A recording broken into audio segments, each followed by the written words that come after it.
Hello, I'm Lee Carroll. And I'm Monika Muryani. Welcome to another program that we call Topics for Our Times. This is the 4th episode in this series.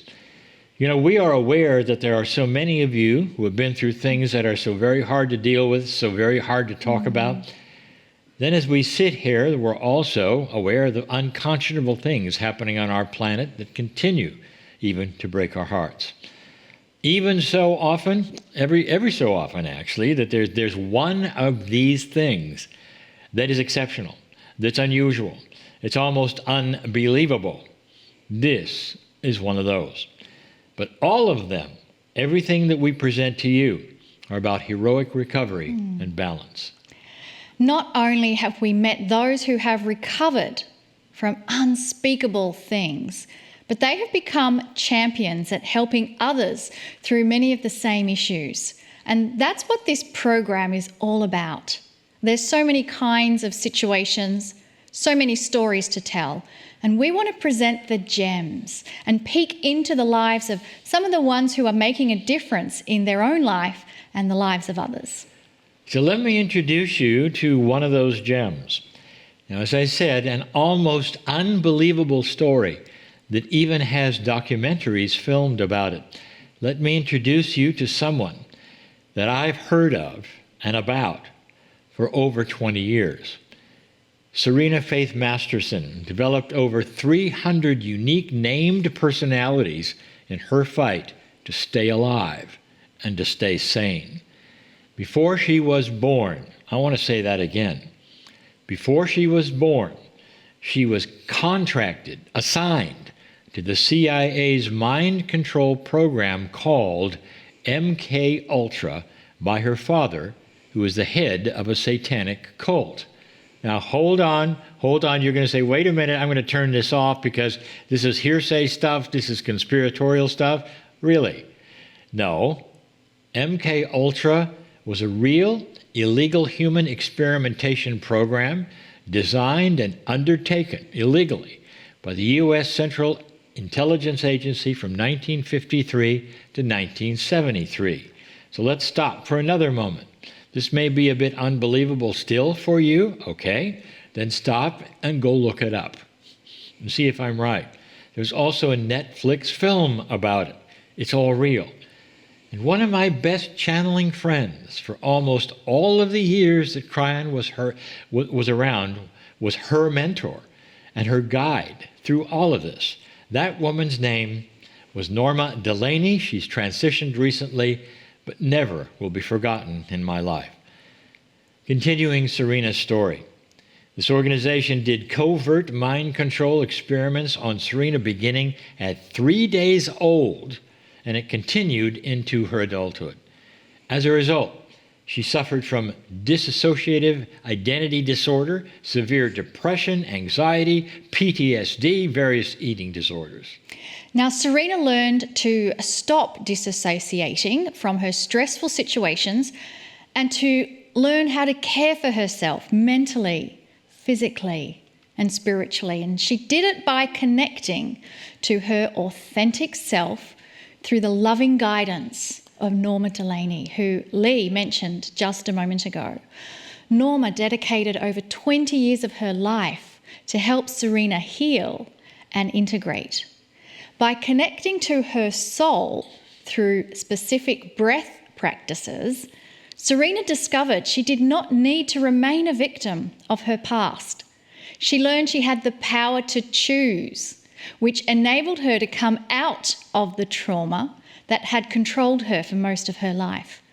Serena's message is a message of hope for anyone who struggles and feels that there is more to life than what they are currently living. Serena Faith Masterson lives in Colorado, works full-time. She does individual counseling sessions, guiding people to find their own inner wisdom and strength.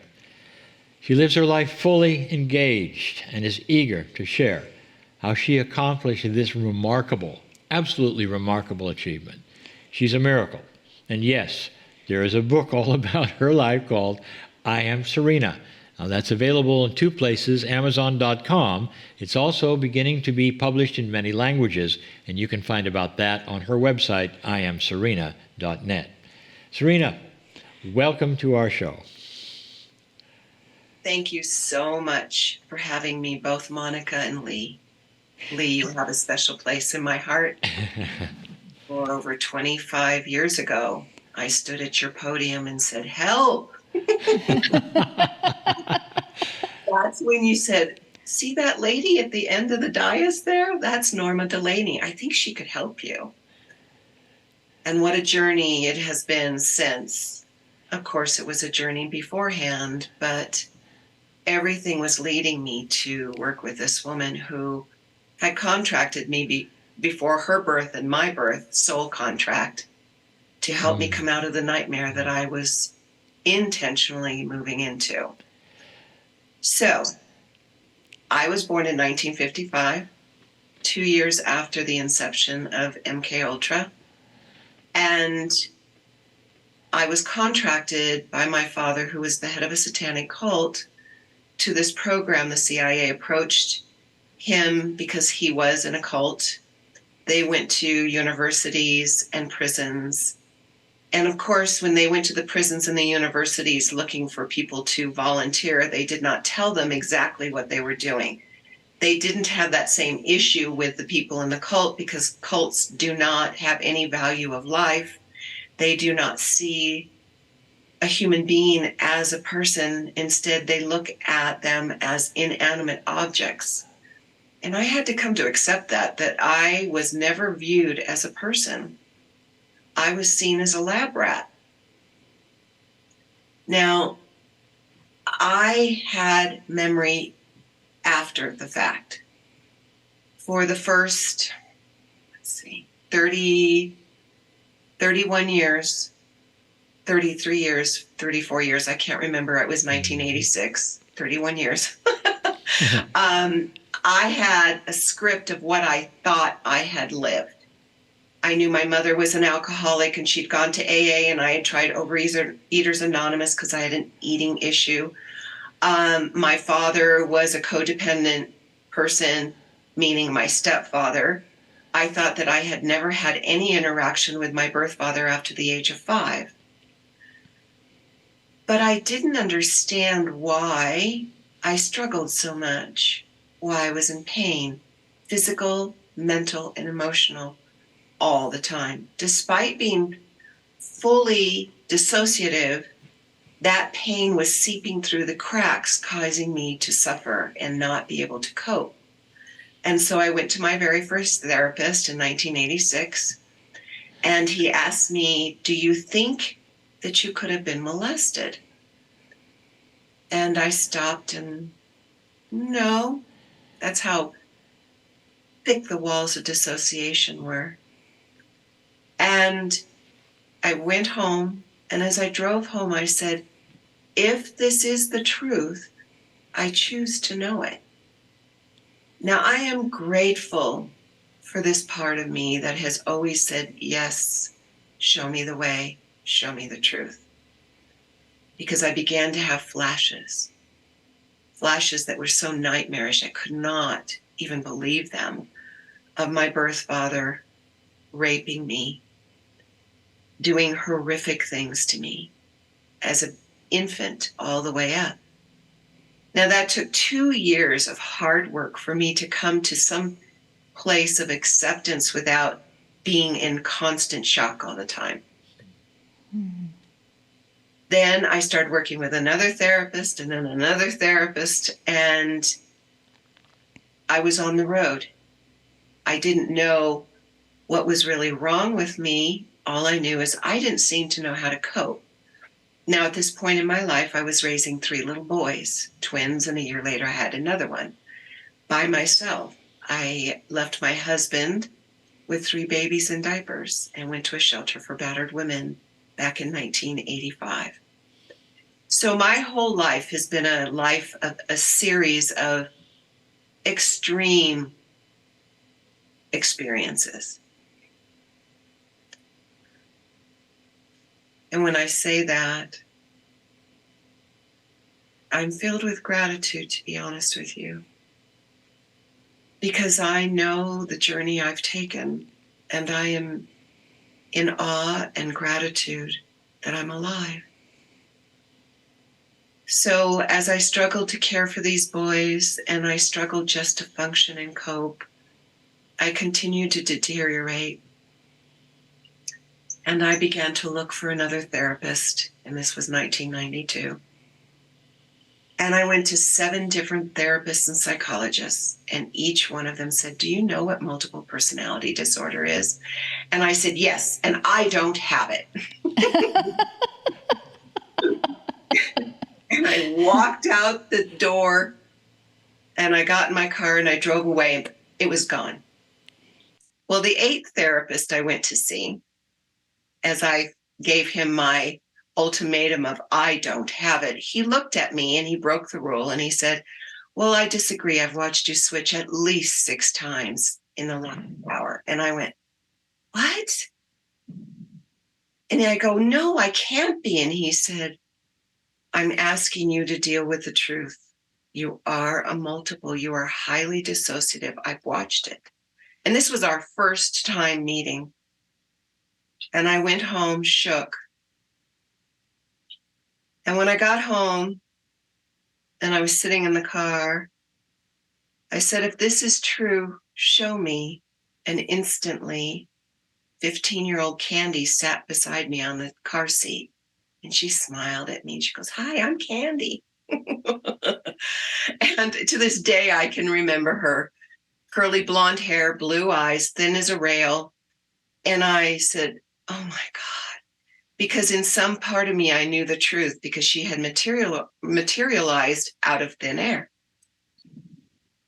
And I walked into the house. My journey with dealing with being a multiple began. And I became very suicidal because parts of me wanted to kill me, kill the body. You see, when you're a multiple personality, everybody sees themselves as the only one in the body, and they see everybody else as outside. And so I had to pay attention as best I could. Literally, I was switching like this, revolving door. I had 327 named personalities, plus many other ghosts and clumps of personalities and committees and everything else. I was so dissociative, but I had no idea of it, thank God. And so I was trying to cope and going to these meetings with this therapist, and I realized quickly that it was doing me more harm than good, because I was learning how to self-mutilate, which was really harmful for me. I'd never thought of doing that one. And so I quit going to him. And in 1993, I went into a hospital that was a premier hospital for dissociative identity disorder.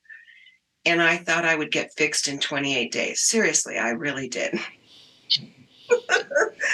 And please interrupt me if there's something that's not clear for you, because then that means the audience is not clear.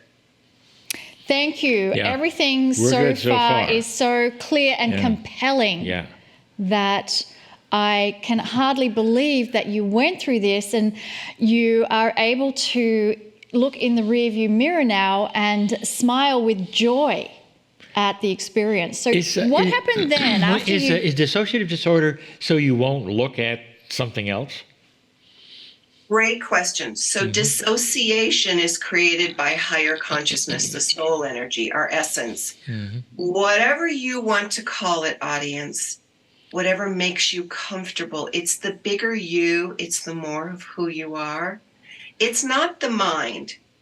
This higher consciousness uses the mind, but it's this brilliant wisdom that is so innate that it knows how to survive. So I'll give you an example. Well, let me go back to the hospital, and then I'll go into dissociation even more. So I entered the hospital in innocence for my 28-day program.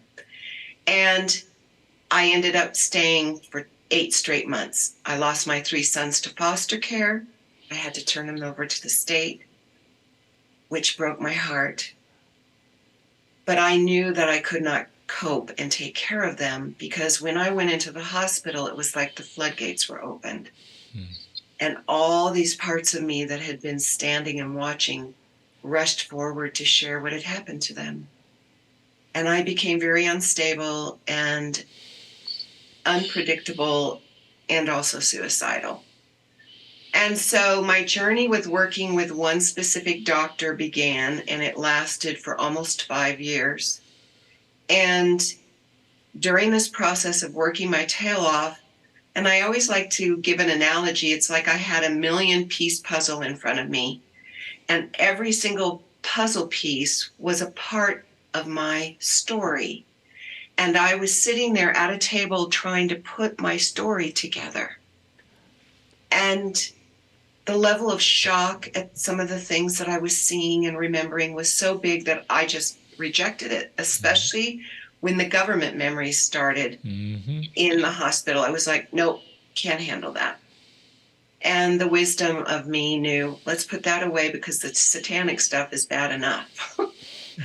So I began to feel hopeless after about 4 years, because no matter what I did, I was still unstable. And I started to hear this quiet, still voice within me say, there's something more. There's something. Oh, I get goosebumps. And thank God I listened to that more. I said, what's that more? And in 1 month, I met Norma Delaney in Seattle, Washington at a Kryon event. Imagine that. Yeah, how beautiful synchronicity having the two of you meet. What happened then, meeting Norma? Well, she handed me her card after the show, and she said, I'm so sorry, I don't live in Seattle. I live in Southern California, down in the San Diego area. And I said, I live in Southern California. I live in the LA area. This is great. So I started to work with her on February 29th, 1996, and I would drive down to see her once every 2 weeks. And that is where my book starts. I mean, yes, I do an introduction where you know where I came from, but it's only a chapter. And I will never forget walking into her house, and she, Lee, you can confirm this. She was beautiful. Physically, spiritually, she emanated a light. And I looked at her, and I was much like a computer, literally. I scanned everything. I watched everything. I took everything in. I made mental notes of how can I escape? Is this person safe? And I still can see her with her rings on her fingers and her bracelets and her jewelry. And this was hers. This Oh, beautiful. And this was hers. And she invited me to come sit next to her on the couch. And I was not safe enough to do that. And I sat down against the wall. And like popcorn popping out of a pan with no lid, probably 30 or more personalities came out to greet her.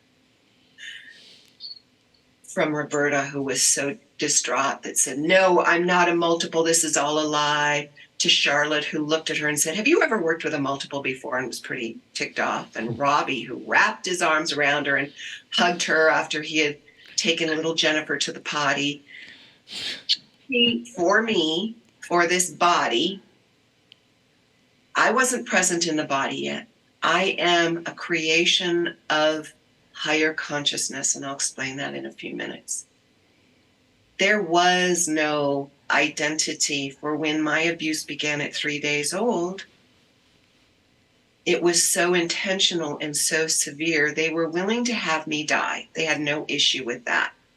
So from the very beginning, first day that I was taken out of the hospital, because women in those days went to a hospital to have a baby, I was laid out in the grass for hours to see how I would react, how I would respond to being neglected with no clothes on, no food. And every time I was kicked, I would scream and scream and scream, and then I would move back into unconsciousness. And this went on probably 8 hours or more.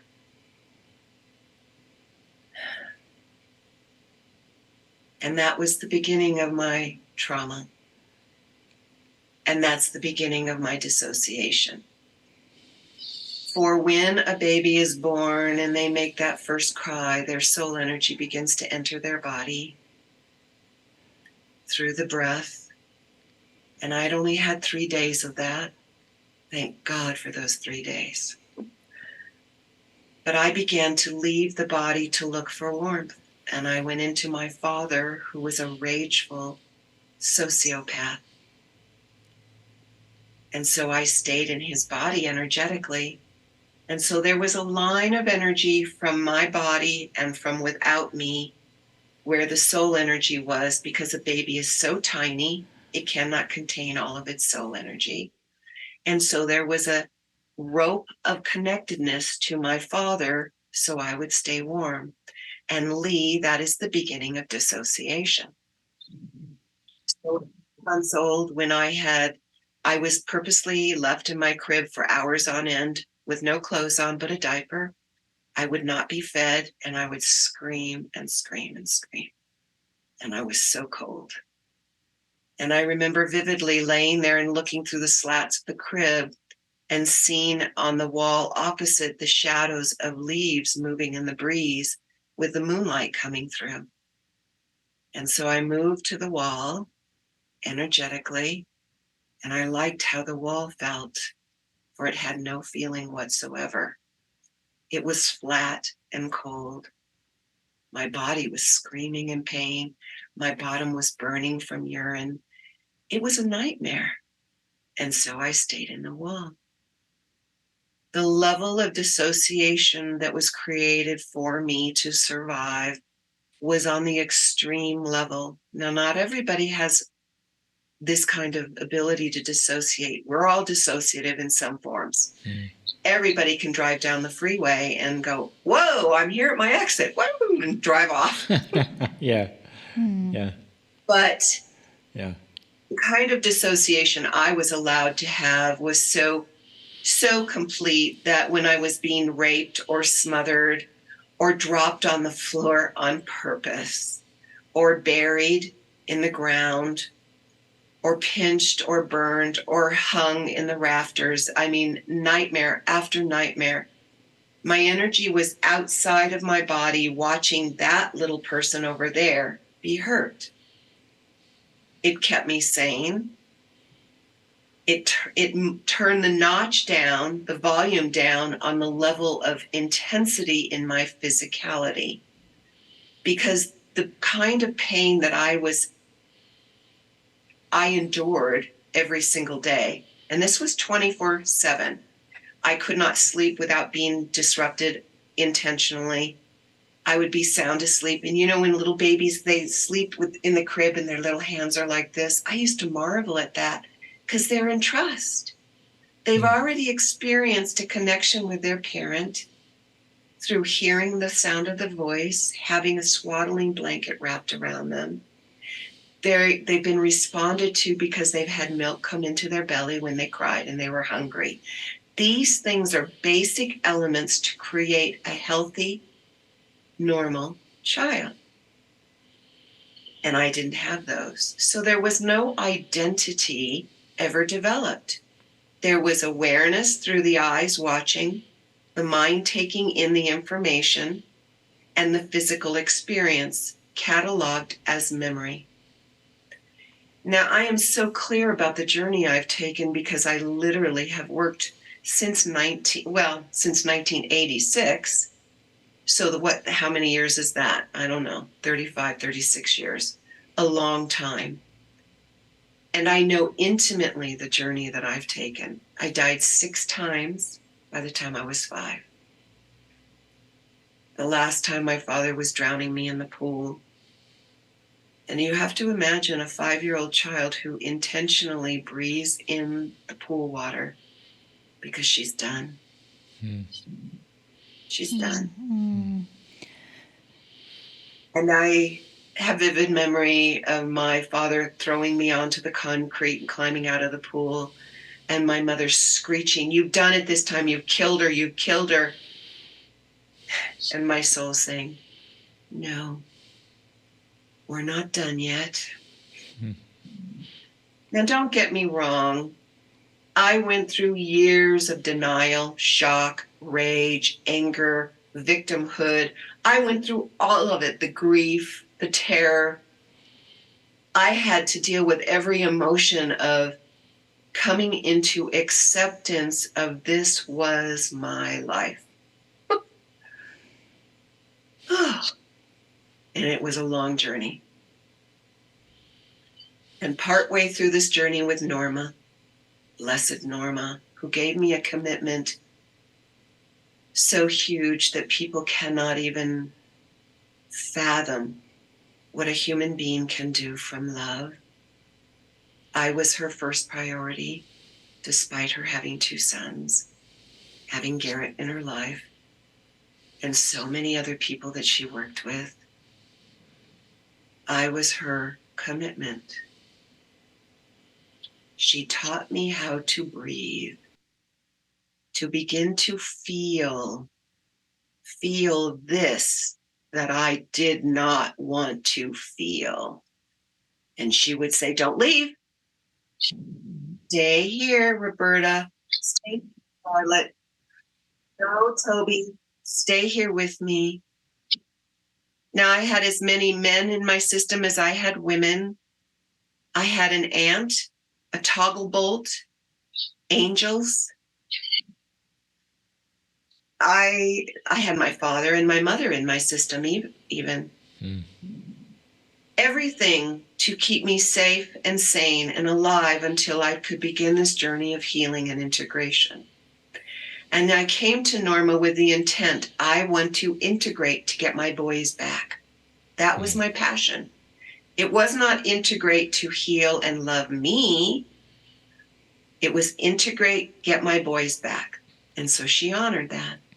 And in her willingness to do whatever it took, many times she would sit in stillness and not tell me, "Oh, sweetie, you're not close to getting your boys back." She would just smile at me and hold a space of such stillness that I could creep out of the fear for just a breath, maybe, or 2. And 5 months after I had started working with her, I was born into the system. And it's in my book. The host called Sabrina. So that's time for me to come home now. And Norma said yes. And she said, "Do you know why?" And Sabrina said no. She said, "Well, before you do that, let's get some clarity." Norma's wisdom was so profound. It was like a magical carpet, step by step, that we took. Neither of us knew the journey. Neither of us knew the commitment that it would take. Thank God nobody said to me, "Oh, it's going to be over 20 years, and your ass is going to fall off multiple times." Thank God. I would have said, "Sayonara, I'm committing suicide." I think that's the beauty of when we just step into the moment and then work through that moment to get to the next one, because our whole life is simply a series of moments strung together. Yeah. When Serena came in, did the others start to fall away? No, that's the miracle. I was created with the intent that I would be the doorway for the others to begin to integrate, which is a very different thing than falling away. So I would breathe, and Norma would say, "Hold the door open for this child to come home to the angel," which was myself. And I would do my job, and I literally would see me opening the door and standing there. I was so literal. I was so immature. And so my journey with Norma continued for year after year until I finally got my boys back in 1998. And within 3 months, they were all off to live on a campus and learn how to meditate and ascend. And I was then left with me And Norma gently began to lead me to discovering, could I do this work for me because I love me? And to be honest, I had no interest, no inclination. I was flat. And so I said, Soul, if you want me to feel love for me, you'll have to fill me with it. Fill me with the passion to keep showing up because I want to die. My boys are gone. My reason for living is gone. And each step, each breath kept leading me until Norma and Garrett brought me to Colorado in 2001, when my real work began. And you must wonder, how can you say my real work began? Because I came to Colorado and we found this little house for me to live in. And because I was still unstable and Norma knew that I could not be trusted, we had to set up a way for me to cope by not ever going outside or interacting with any other human being but her for 7 years. Can you imagine? That is an extraordinary commitment of love at such a pure level that it's like a soul level contract was made between the two of you for that to happen. Now, I can also hear other people are saying, I'm relating to this. I need help. Is it going to take me doing the same thing she did for me to get through this? Yeah. No. In soul contract, yes, but let me answer you first, Lee. No, Norma and I paved the way for everybody else. Hear that. In 2015, Yeshua came to us and said, you have cracked the veil on man's unconsciousness. They will never return to the same place because of the work she and I had done. That's a big statement to say. Yeah. That she had literally taken me out of the bowels of hell. I was so fragmented, so wounded that people will never even grasp it. But I had to face it one breath at a time. And the soul contract that Norma and I had made, so my soul had been to this planet about 300 times. And I had come from Lemuria with the intent to bring light to this planet. But I had gotten so stuck in the duality of fear and love that every time I came to this planet, I ended up in such pain. And even when I was enlightened, when I was on this planet, I'd end up sabotaging and ending up dying from gruesomeness and pain. So my soul said, I don't want to do this anymore. I'm going to come in and I'm going to do the biggest, hardest life I possibly can by getting born to this cult and to this mind control program. And the Brotherhood of Light and Kuan Yin and Yeshua and many, many others said, oh, well, we don't think you're going to survive it. And we're going to have some companions with you to do this. And so Norma said, I'll come in and I'll be the person to help her come out of hell, and then I'll die for her, which I'll go into in a few minutes. And then Tanya Castillo said, I'll come in and I'll finish what Norma doesn't finish. And then my birth mother said, I'll come in and I'll keep her alive no matter what. Now, does that surprise any of you? When that part of the revelation came to me from higher consciousness, and my birth mother had passed, I could feel the truth of that resonate all the way through me. I knew it was true, and I was able to talk to her. You see, I can talk to beings on the other side. I can talk to Kryon and talk to Yeshua. And so I spoke to my mother, and I thanked her because her willingness to get lost in the darkness of this planet so she could do whatever it meant she had to do to me to keep me alive was a huge sacrifice on her end. My compassion has only grown for every person in my journey, including my birth father, who is a sociopath and the men that experimented on me.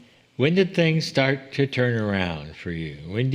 Can you remember when you started getting clarity and all these entities started leaving you and your not Well, entities, actually, but I liked she said integrate. Integrated. This is the One. key for me. You integrated all of is them that into it's you. not about get rid of it. Right. It's integration, one breath at a time. Right. Either way. To the greatness of me Yes. is what integration means. So each one of these personalities held my energy with trauma, but in it was this precious part of my soul. Mm-hmm. So as I breathed and I said, yes, come home, come home. And you see, you cannot integrate when you want to get rid of an aspect of you, a personality of you. You can only integrate when you love that part of you without judgment or resistance. Now that's big, because there were many things that I witnessed, I experienced, and I did in the cult and in the government to survive. And I had to come to terms with each and every one of those things without judgment. So many times I had to sit with a memory and breathe, period, and let the resistance come up, the screams of no, the pain, until it became smooth. So when did it turn around? It was slow.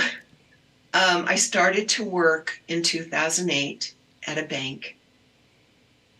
I was still very much a multiple, but it was the beginning of becoming me. I began to interact with people outside of Norma. I began to feel and experience things more deeply. But my work was so intensive that nothing could take the place of it. Everything was secondary to it.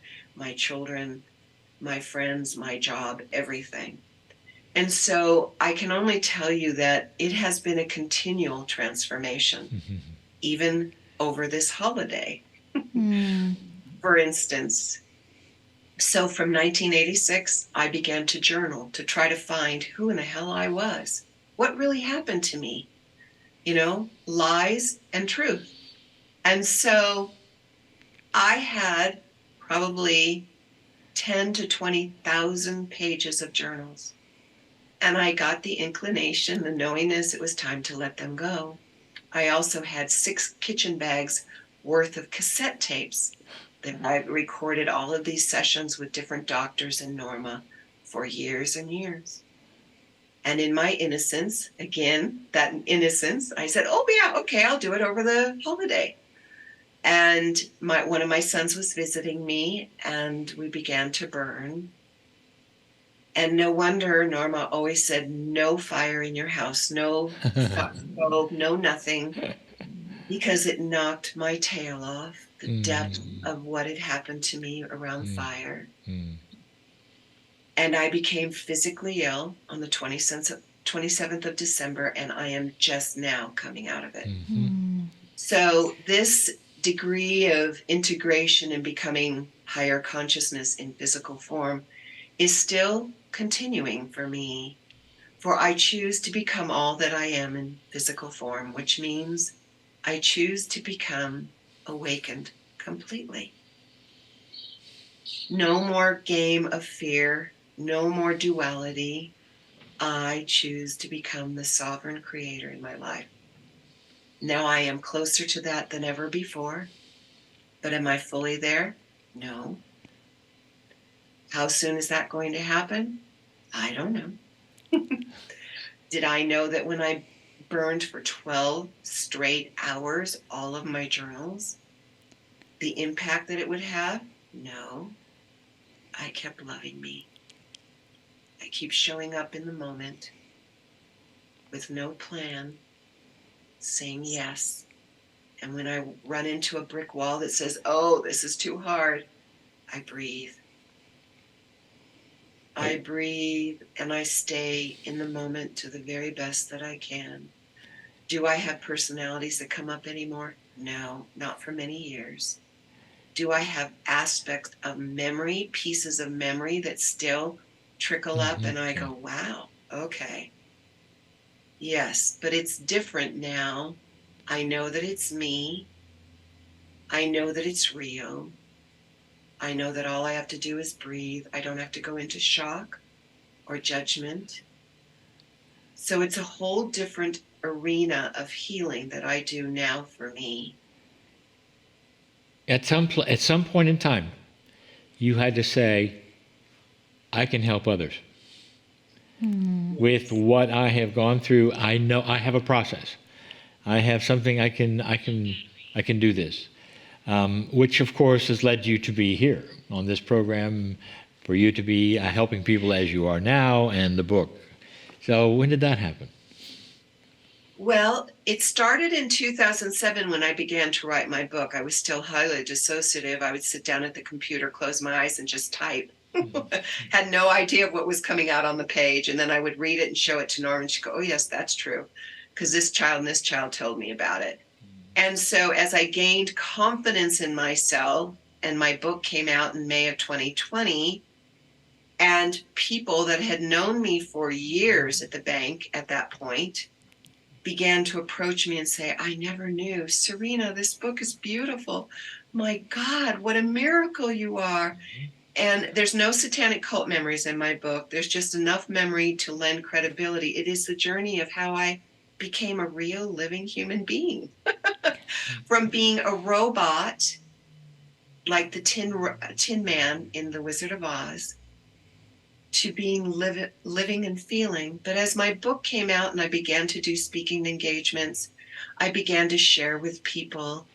That confidence became so much a part of me that it was time for me then to share and work with others.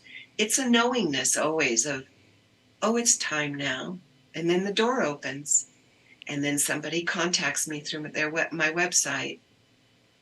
And some people can work with me, and other people, they're not ready. So if you are watching this now and feel that your situation is helpless, or you know somebody, everything that we've been having this conversation with Serena shows you that no matter what the situation is, there is hope for you to integrate that experience and to meld with the I am, the divine that is within you. So Serena has a website, iamserena.net. Serena, you do one-on-one sessions and you also do online workshop courses as well. Tell us about the online courses that people can discover with you. I do integration workshops where I teach people how to integrate, how to do authentic integration. Now, I'm not knocking the hospital experience because that's where they gave me the awareness that that was possible. But that kind of integration was born from psychiatry and the mind, and it was not authentic for me at all. The authentic integration that I offer is an integration where you choose through breath to bring that part of you back into your wholeness. Not because you want to fix you, change you, or get rid of that part, but because you love you so much that you are at peace with the truth. And so it is a journey. You know, I teach people how to breathe, which you can do on my website. It is the most important thing of all. The breath is everything. It leads you into your soul energy through the breath, bringing it into your belly. It is the truth. It takes you out of the frantic hyperness, the PTSD, the trauma, the frantic, oh my God, I can't cope, I'm going to die, whatever. And as you keep breathing and breathing in through your nose and exhaling out through your nose, and your belly rises and falls, not your chest, but your belly rises and falls, and you let yourself feel whatever. You let your mind race, because it will race.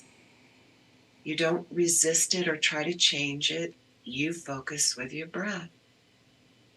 So this integration combined with the breath is a way to transform, to become one with self, not the self of mind, which has been traumatized, brutalized, and trained. And every human being on this planet has been trained. Don't say that. It's not nice. Hurry up. Hurry up. What's the matter with me? There's something wrong with me. I need to be better. I shouldn't have said that. Whatever. So we've all got this mass consciousness tape recorder in our brain, and the breath begins to dislodge us from that connection to our mind and allows us to begin to connect to the authentic self, our higher consciousness, the more of who we are. Everything I've said today has come from higher consciousness. I didn't have a script. I didn't have a plan. I just surrender and allow in each moment. Does it mean when you become spiritual that you don't have bumps in the road and you don't have pain? No. I used to hope that was the key. Yeah, we all do. We all want to bypass that. Absolutely. Yeah, You're 100% correct, Serena. Well, you've been listening to a miracle. It truly is. We thought hard about this particular program to bring you this story in this way. We know it's some rough things to listen to, but it's a miracle. And what she has done, we wanted people to see, because there are those out there who need to hear this. We know there are. Hopefully you'll know somebody, or maybe it's even you, and there's hope. If she can do it, there's hope. And now she is showing others how she did it. And we want to thank you, Serena, so much, but also Norma Delaney, all of the people involved in your life who came in with you to assist this moment where you can open up in this way, tell a tough story like this, and say, but wait, there's more. And the more is there is a way out. And it has to do with your own divinity. It has to do with this integration of a bigger you, of a higher self. It's everything I've ever channeled about all my time. It's about what we have inside that is higher and bigger than anyone ever told us. And you found it. It's so much more profound. And I did tell your audience I would share with them about Norma making a commitment that she would even die for me. Yes. I had experienced such abnormal experiences around death in the cult that she said, I will have cancer so I can show her that even though my body withers away, my eyes still twinkle with warmth and love, and I don't change at all. And that was a profound gift that she gave me. And it was so much a key element of our journey together that I did want to share that. Thank you. Beautiful. Thank you, Serena, so much. We are so blessed to have you share this story with us. You are a champion of duality, hero of our heart, 100%. Is there any last words you want to share with us? Yes. No matter how far you've gone into the darkness, no matter what you have done, hear that.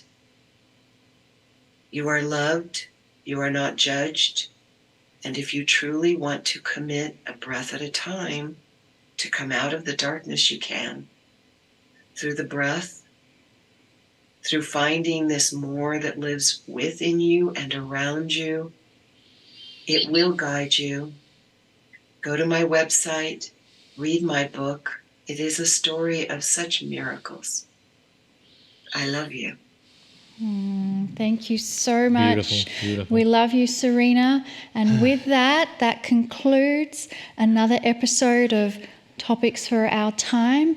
And no matter where you are, know this: you are loved beyond measure.